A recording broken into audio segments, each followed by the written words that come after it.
नमस्कार, टिकरोल में हम मौजूद हैं और साथ में हमारे प्रधान जी अरविंद पवार जी।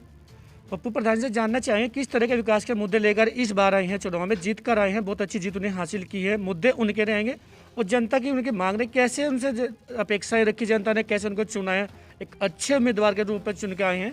जी अरविंद जी, बहुत बहुत स्वागत है आपका एमके न्यूज़ चैनल में। धन्यवाद जी, एमके न्यूज़ का धन्यवाद।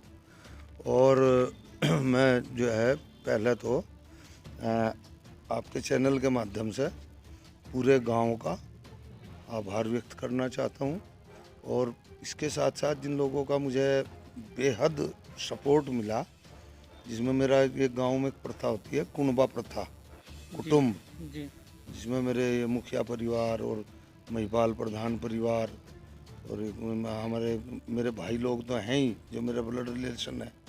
हमारी एक राणा फैमिली है और पूरा गांव और एक आदमी और है जिसने इसमें कर्ण की भूमिका निभाई और सतीश टावर वाले, उन्होंने समर्थन दिया था।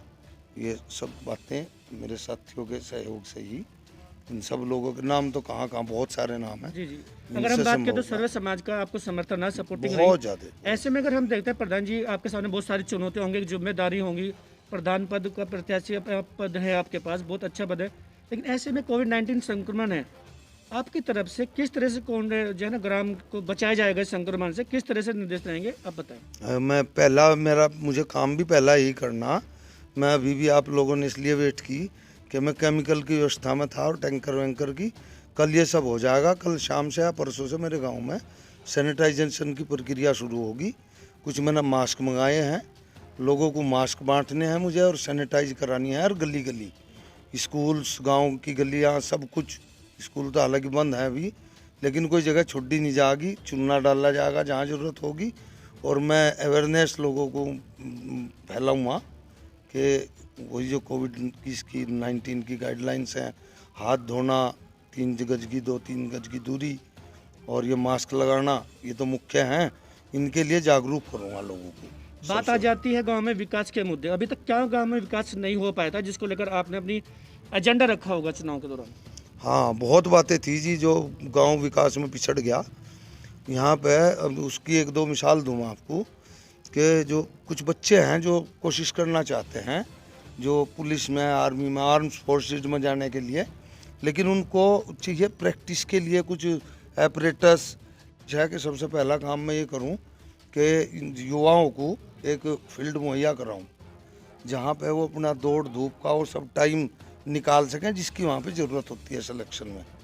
और एक लाइब्रेरी की भी मैं एक ऐसी व्यवस्था चाह रहा हूँ जो इनके जो कंपटीशन एग्ज़ाम जो हैं, कंपटीशन की हर बुक हर बच्चा नहीं खरीद पाता, तो वो कुछ समय के लिए वहीं से लें, अपनी तैयारियाँ करें, अगले बच्चों के लिए फिर छोड़ दें। तो पहली चुनौती तो मैं यही मान रहा हूँ जी कि यहाँ ज़्यादा से ज़्यादा युवा प्राइवेट नौकरी में तो, आर्म फोर्सेज में तो और सरकारी नौकरियों में तो कहीं भी जाएं, यहाँ रोज़गार का बहुत अच्छा वो नहीं है।